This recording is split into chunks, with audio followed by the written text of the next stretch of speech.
Bismillahirrahmanirrahim. Assalamualaikum warahmatullahi wabarakatuh. Alhamdulillahilladzi bi ni'matihi tatimmus shalihat. Wassalatu wassalamu ala sayyidis sadat wa ala alihi wa ashabihi ahlul fadail wal karamat. Asyhadu an la ilaha illallah wa asyhadu anna Muhammadar Rasulullah. Allahumma salli ala sayyidina Muhammad wa ala ali sayyidina Muhammad. A'udzu billahi minasyaitonir rajim. Subhanaka la ilma lana illa ma 'allamtana innaka antal alimul hakim. Rabbi shrah li sadri wa yassir li amri wahlul 'uqdatam min lisani yafqahu qawli.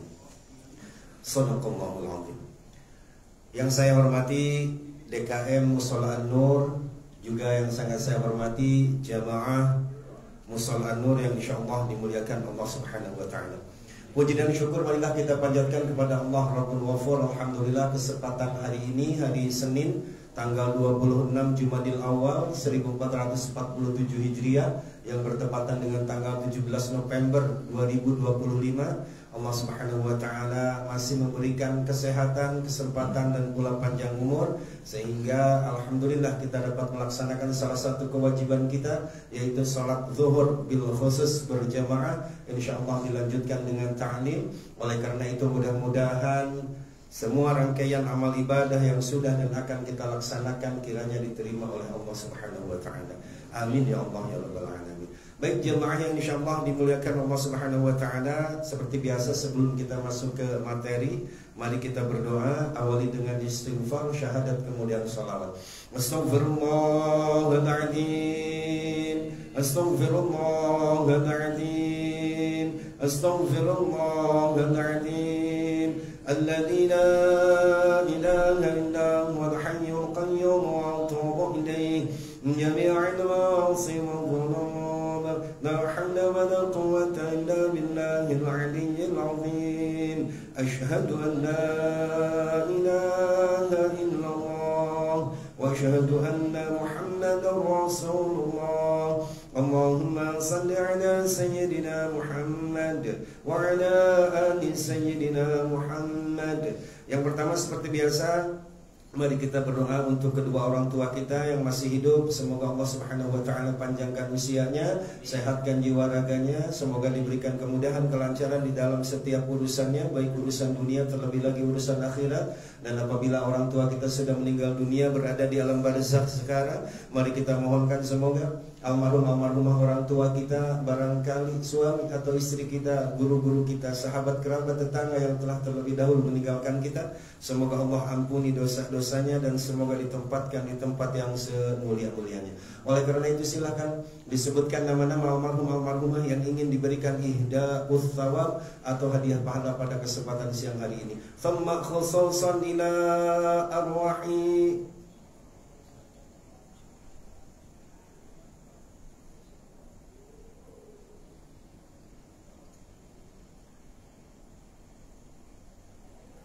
Allahumma ighfir lahum warhamhum wa'afihim wa'fu anhum.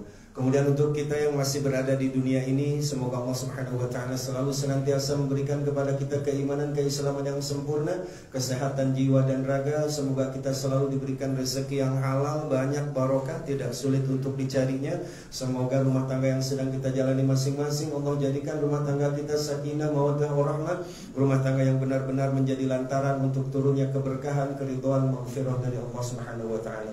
Semoga anak cucu keturunan kita Allah jadikan anak-anak yang salih-salihah, yang masih menuntut ilmu baik di pesantren, sekolah, perkuliahan. Semoga Allah berikan ilmu pemahaman sempurna, ilmu yang banyak serta bermanfaat. Anak-anak kita yang belum mendapatkan pekerjaan atau jalan usaha, semoga Allah cepat berikan pekerjaan atau jalan usaha yang terbaik. Yang sudah mendapatkannya semoga karirnya terus naik dan selalu sukses. Anak-anak kita yang belum mendapatkan jodoh atau pasangan di dalam hidupnya dan ingin segera mendapatkannya, semoga Allah cepat berikan jodoh pasangan yang terbaik.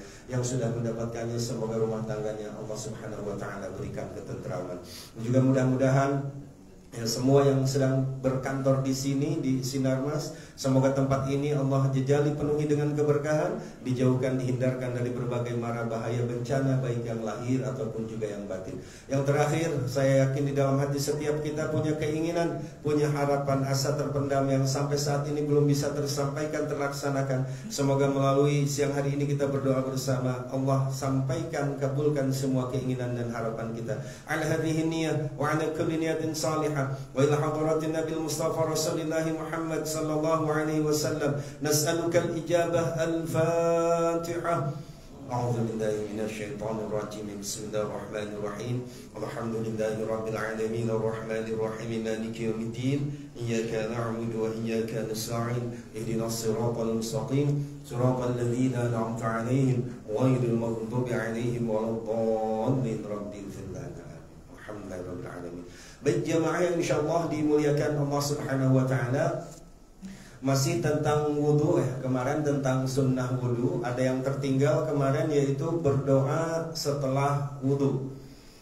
Doanya adalah yang biasa kita lakukan, asyhadu an la ilaha illallah wahdahu la syarikalah wa asyhadu anna Muhammadan 'abduhu wa rasuluh. Allahumma ja'alni minat tawwabina waj'alni minal mutatahhirina waj'alni min ibadika salihin. Maka itu pahalanya besar sekali, Pak. Futihat abwabal jannatas tsamaniyah, maka Allah akan bukakan 8 pintu surga. Wa adkhala ma sa'a 'alaiha, silahkan mau masuk dari pintu mana saja. Maka oleh karena itu jangan lupa setelah kita wudu, jangan lupa berdoa seperti tadi. Asyhadu an la ilaha illallah wahdahu la syarikalah wa asyhadu anna Muhammadan 'abduhu wa rasuluh. Allahumma ja'alni minat tawwabina waj'alni minal mutatahhirina waj'alni min ibadikas salihin. Lalu kemudian, apakah kita setelah wudu itu diperbolehkan mengusap muka atau anggota wudu dengan handuk? Nah, ini ada 2 pendapat ulama ya.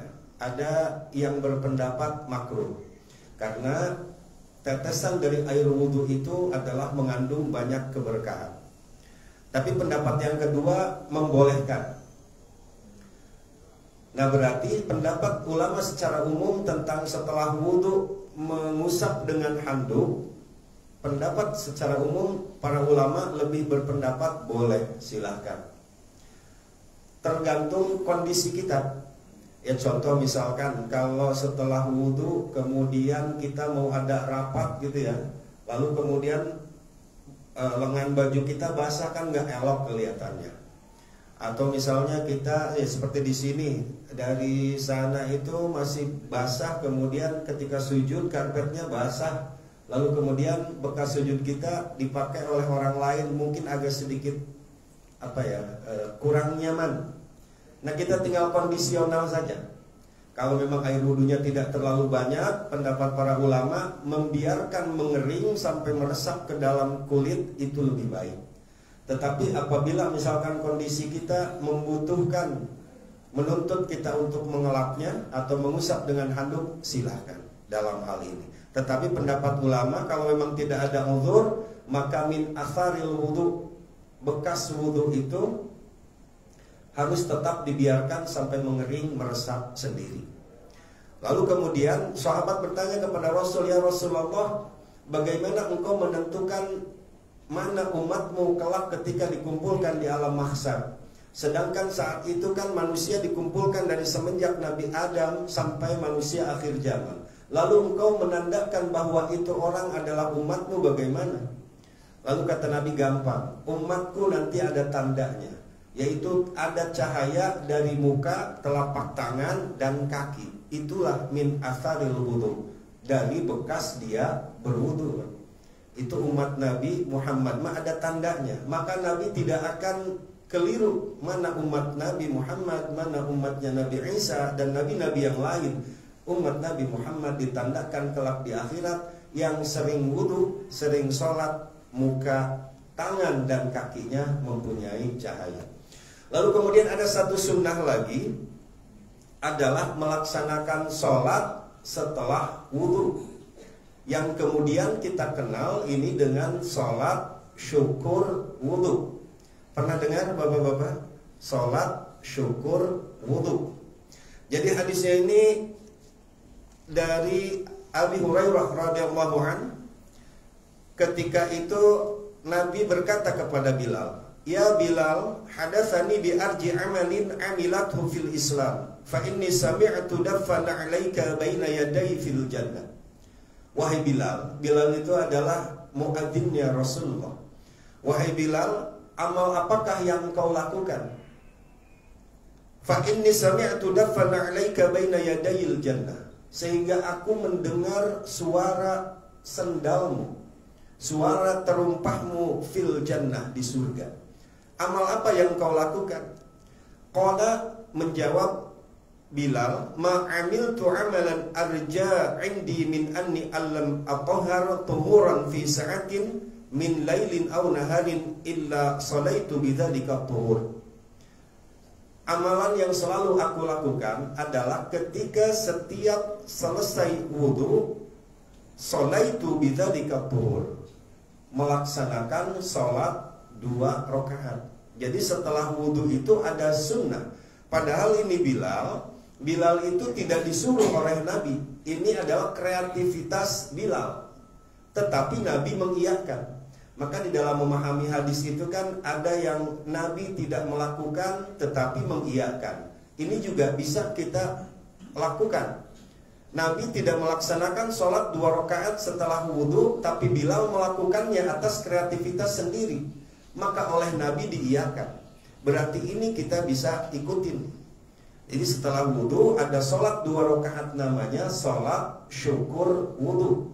Tidak kita niatkan sholat syukur wudhu pun juga tidak apa-apa. Maka ketika kita masuk ke masjid nih, kemudian waktunya masih ada, walaupun di waktu haramnya sholat, masih ingat waktu haramnya sholat ada berapa? Ada 3 Pak. Waktu haram sholat itu ada 3. 1, ba'da subuh sampai waktu duha. Sekarang tuh subuh kira-kira jam 4 lewat 5 menit. Waktu isyraq atau waktu syuruk jam 5.25 Pak sekarang. Berarti jam 7 kurang 15 itu udah masuk waktu duha tuh Pak. Berarti dari subuh sampai jam 7 kurang 20 aja itu sudah masuk waktu duha. Maka rentang waktu pada subuh sampai jam 7 kurang 20 itu haram sholat. Tidak boleh melaksanakan sholat. Lalu yang kedua adalah ba'da asar sampai maghrib. Kita setelah melaksanakan sholat asar nih, itu haram melaksanakan sholat. Lalu 15 menit sebelum zuhur. Jadi kalau sekarang misalkan tadi zuhur itu jam 12 kurang 41, jam 12 kurang 20 gitu ya.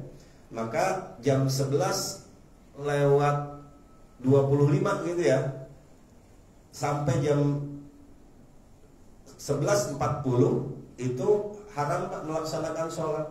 Lalu sholat apa sajakah yang diharamkan dalam ketiga waktu haram sholat itu? Tidak semua sholat Pak. Yang diharamkan itu adalah sholat mutlak. Jadi panjang kali lebar ya Pak. Sholat mutlak itu apa? Sholat mutlak itu sholat yang bisa dilakukan siang ataupun malam, seperti sholat hajat, tasbih, gitu ya, istikharah, itu boleh dilakukan siang dan malam kecuali pada waktu haramnya sholat tadi, asar sampai maghrib, subuh sampai waktu duha, 15 menit sampai waktu zuhur, 15 menit sebelum waktu zuhur. Lalu yang boleh sholat yang mana? Sholat yang mengandung sebab, sebabnya duluan. Misalnya nih sholat apa yang sebabnya duluan? Sholat tahiyatul masjid. Kan masuk dulu ke dalam masjid baru ada sholat. Wudhu dulu, baru setelah wudhu ada sholat syukur wudhu. Jadi sholat yang mengandung sebab itu dibolehkan ketika haramnya sholat. Meninggal dulu baru sholat jenazah, gitu ya. Jadi sholat apa yang ada sebabnya itu boleh dilaksanakan. Seperti misalkan mau bepergian sholat safar, silahkan pada waktu haramnya sholat. Nah maka ketika tadi kita nih habis wudu, kemudian kita lihat waktu menjelang iqomah itu berapa menit. Misalkan kalau saya lihat di sini agak lama ya, 7 menit. Apakah kira-kiranya dengan waktu 7 menit ini kita dapat melaksanakan sholat apa saja? Jangan memaksakan. Ketika misalnya kita masuk ke sini, waktu udah tinggal semenit lagi, udah mendingan diem daripada menjadi ntar yang lain menunggu gitu kan. Misalkan kita ke sini nih waktu tinggal 20 detik lagi gitu ya, atau 30 detik lagi, tidak memungkinkan untuk melaksanakan sholat sunnah, maka nggak usah maksain daripada nantinya orang nunggu, karena kan sudah ada waktunya. Tetapi kalau dengan 6 menit, maka yang pertama kita lakukan adalah silakan sholat syukur wudu 2 rakaat. Niatnya mah dengan hati aja, Allah niat saya sholat syukur wudu sunnah karena Allah Ta'ala. Laksanakan sholat 2 rakaat. Lalu setelah itu sholat tahiyatul masjid 2. Itu kan lumayan tuh Pak. Kata Nabi itu menunggu sholat dengan sholat itu adalah perbuatan amal yang paling baik Pak. Menunggu sholat dengan sholat. Ya kayak tadi nih habis adzan tuh, mau sholat zuhur kan waktunya 6 menit ya. Nah itu kita tunggu dengan sholat syukur wudu, tahiyatul masjid, sholat qobliyah zuhur misalkan. Ada yang 2 silahkan, mau 4 silahkan. Sebelum sholat aja kita berarti udah punya 8 rakaat Pak. Sebelum sholat wajibnya udah punya 8 rakaat sholat sunnah. Ya kalau kita pikir-pikir begini Pak analoginya. Kalau misalkan kita belum melaksanakan sholat zuhur misalnya, itu berarti namanya kita hutangnya Pak ya. Kalau kita belum melaksanakan sholat zuhur, belum melaksanakan kewajiban, namanya hutang. Kalau hutang itu kita bayar, berarti namanya lunas. Lunas itu nilainya berapa Pak? 0 ya. Nilai lunas itu berapa? 0. Berarti kita melaksanakan sholat nih, kalau hitungan manusia Pak, melaksanakan kewajiban itu pahalanya berapa? 0 Pak. Maka dari mana kita mendapatkan pahala? Harusnya dari sholat sunnah.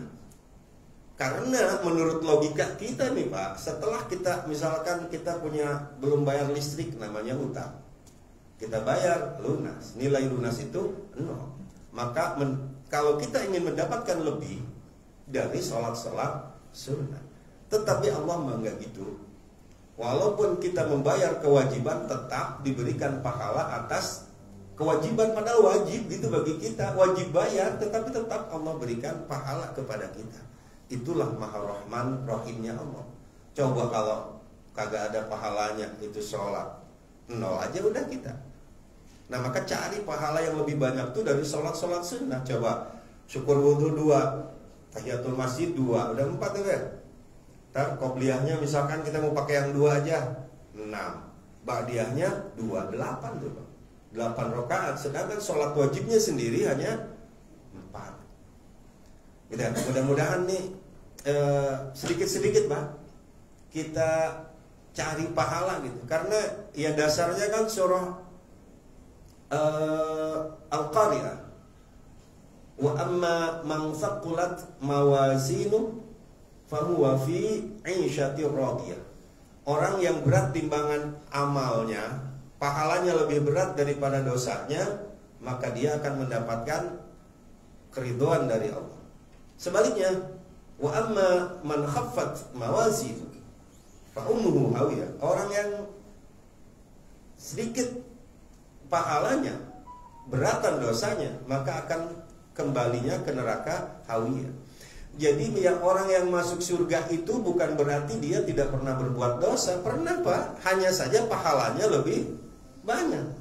Orang yang masuk neraka bukan nggak pernah berbuat amal ibadah, pernah. Hanya saja dia masuk neraka, dosanya lebih besar. Nah maka oleh karena itu di dalam ayat lain disebutkan innal hasanati yudhibnas sayyi'at. Sesungguhnya kebaikan itu bisa menghapus keburukan atau bisa menghapus dosa. Nah sekarang kita pikirkan,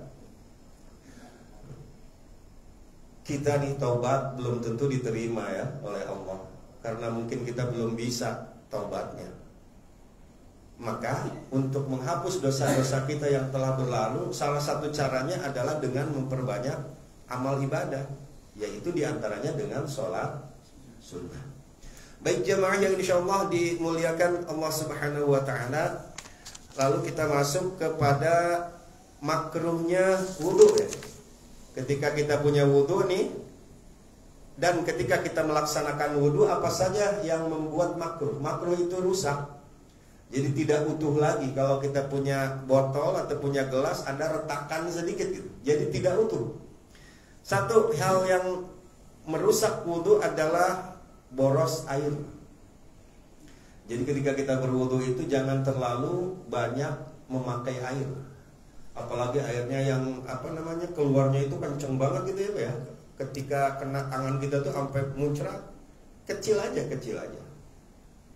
Jadi kita masih alhamdulillah di Indonesia ini kita hidup dengan air yang makmur. Coba kalau di Arab sana, di daerah-daerah yang panas, air itu lebih berharga daripada bahan bakar. Toh Nabi juga hanya 2 sop. Nabi itu berarti 4 genggaman. Kalau dihitung 4 genggaman air. Itu saking hematnya air. Maka oleh karena itu jangan terlalu boros air. Itu adalah makruh. Saya pernah nonton sebuah video di Cina itu, di masjid. Untuk wudunya itu sudah ditakar Pak, hanya diberikan gentong kecil gitu. Jadi udah harus pas segitu. Ya terkadang kan di kita itu sekarang sumber daya air itu benar-benar sudah nggak kayak dulu. Sekarang tuh udah hampir defisit kita air bersih. Ya makanya di daerah-daerah yang lain di masjid itu sudah disediakan. Pokoknya bisa nggak bisa harus segitu ukuran wudunya Pak. Ya baiknya sih dicontoh di kita juga ya seperti itu, agar lebih hemat, lebih efisien. Satu tadi yang memakruhkan terhadap wudu itu adalah boros air. Lalu yang kedua adalah mendahulukan basuhan anggota badan sebelah kiri Pak. Jadi kiri dulu misalkan mau kiri dulu, itu makruh. Lalu kemudian jangan kayak anak-anak nih wudunya nih. Ini kan tangan kanan ya, anak-anak nih keran gitu. Udah ini langsung ke sini ke kiri. Jadi kiri kanan. Jangan gitu. Kanan dulu, kiri dulu.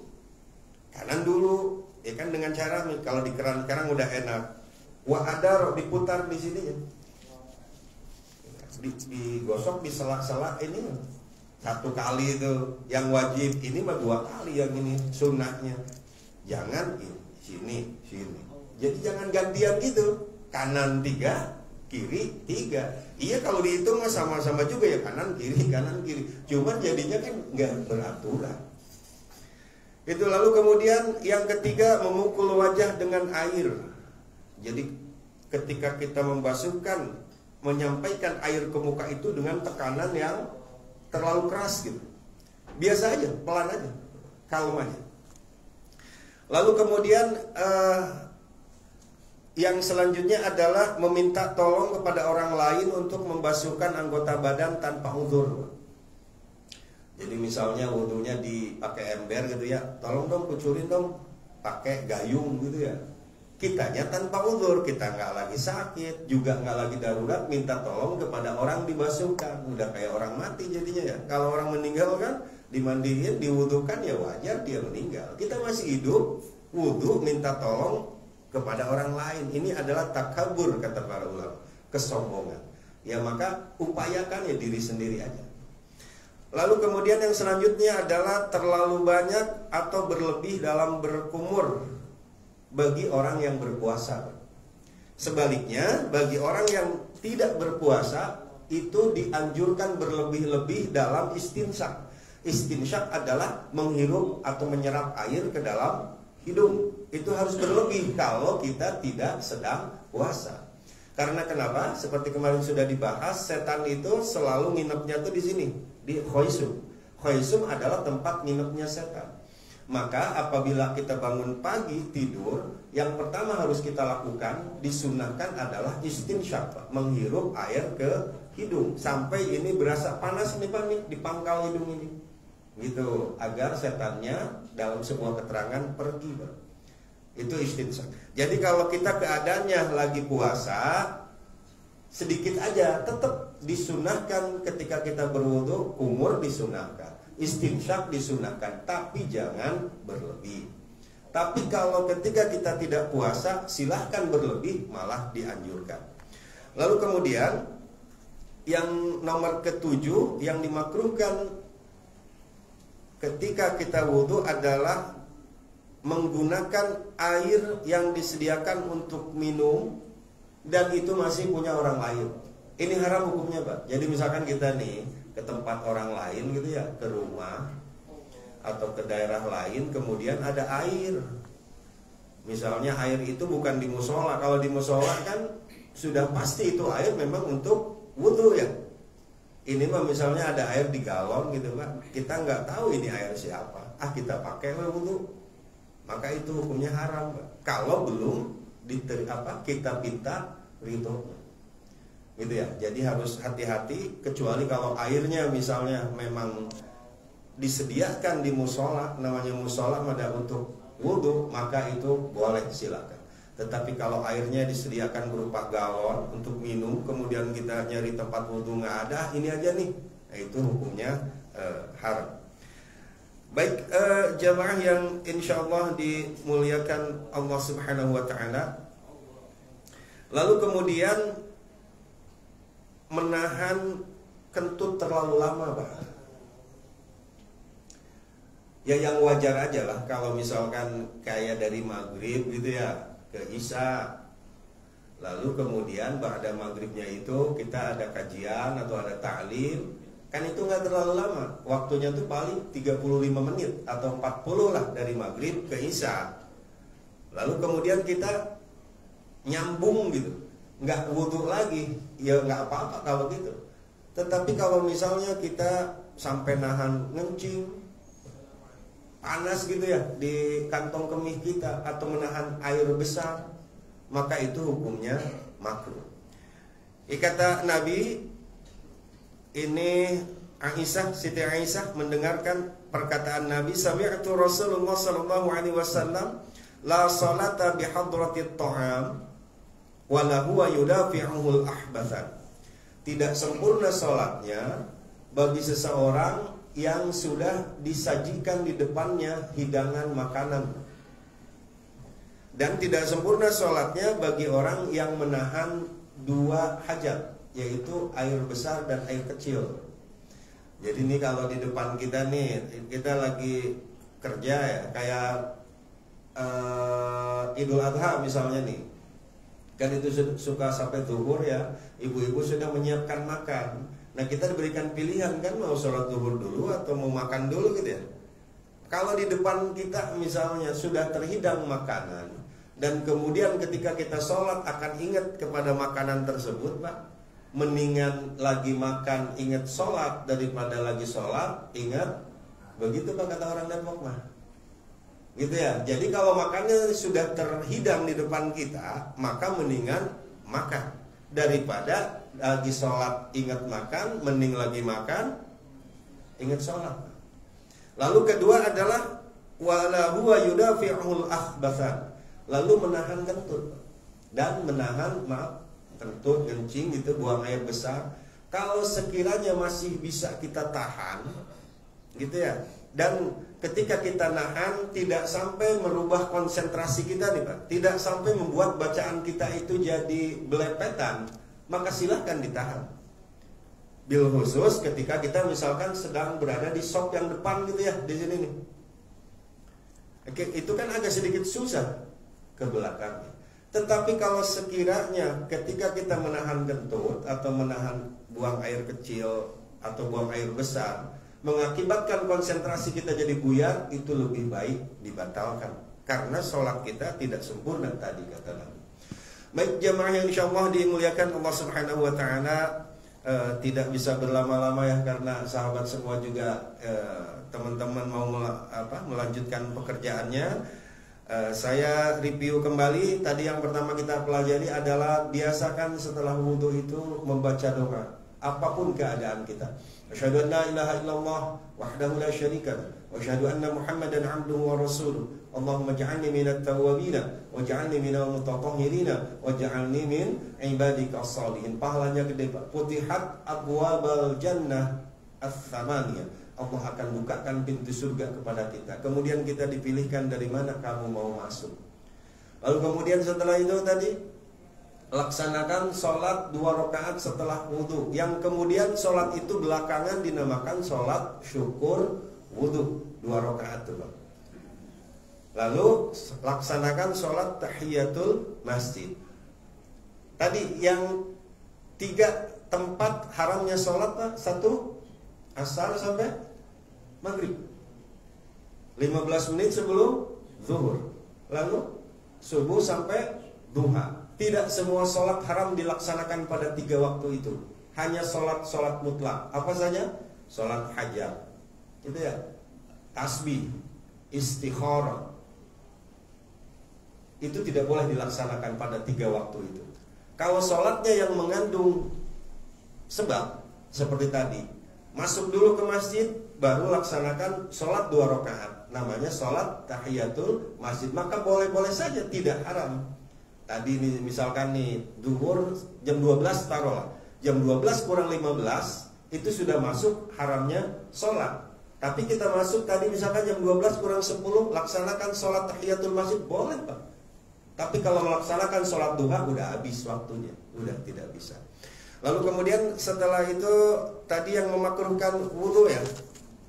Yang pertama boros air, kedua mendahulukan basuhan anggota badan sebelah kiri, ketiga memukul atau mengantarkan air ke muka dengan terlalu kencang, kayak ditabokin gitu.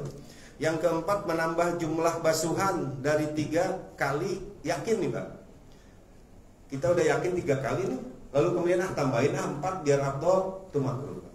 Atau misalkan dengan yakin kita kurangin dari 3, baru 2 udah, 2 aja, makruh tuh Pak. Jadi 3 aja, emang begitu yang dicontohkan oleh Nabi. Lalu kemudian yang selanjutnya meminta tolong kepada orang lain untuk membasuhkan anggota badan tanpa uzur, kecuali kalau kita lagi sakit.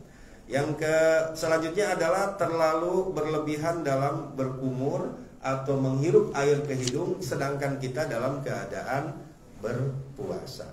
Baik jemaah yang insyaallah dimuliakan Allah Subhanahu wa taala, ada 5 menit barangkali ada yang ingin ditanyakan, silakan.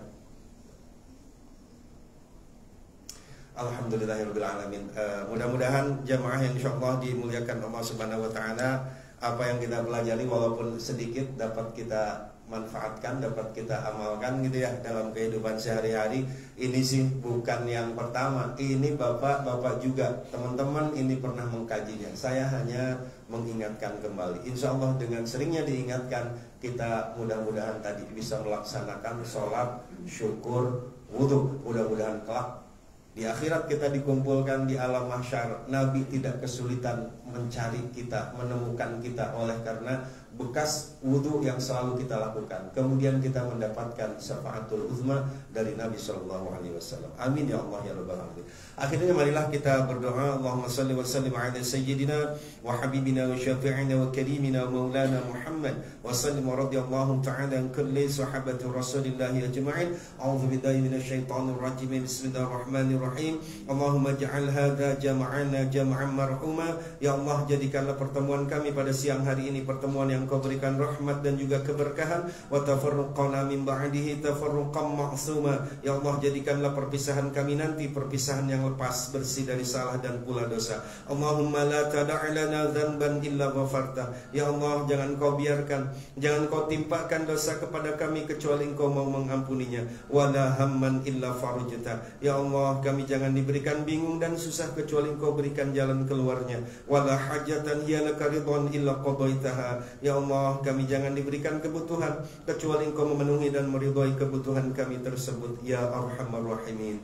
Allahumma la mani'a wa la a'taita. Allahumma inna nas'aluka imanan kamila wa ilman nafi'a wa amalan mutaqabbala wa rizqan wasi'a wa zawjatan salihatan wa waladan saliha. Rabbana atina fid dunya hasanah wa fil akhirati hasanah wa qina adzaban nar. Wa salamun 'alal mursalin walhamdulillahi rabbil alamin. Baik, sama-sama kita baca kafaratul majlis. Bismillahirrahmanirrahim. Subhanakallahumma wa bihamdika asyhadu an la ilaha illa anta astaghfiruka wa atubu ilaik. Wal 'afwu minkum. Hadanallahu wa iyyakum ajma'in. Wassalamualaikum warahmatullahi wabarakatuh. Alhamdulillah.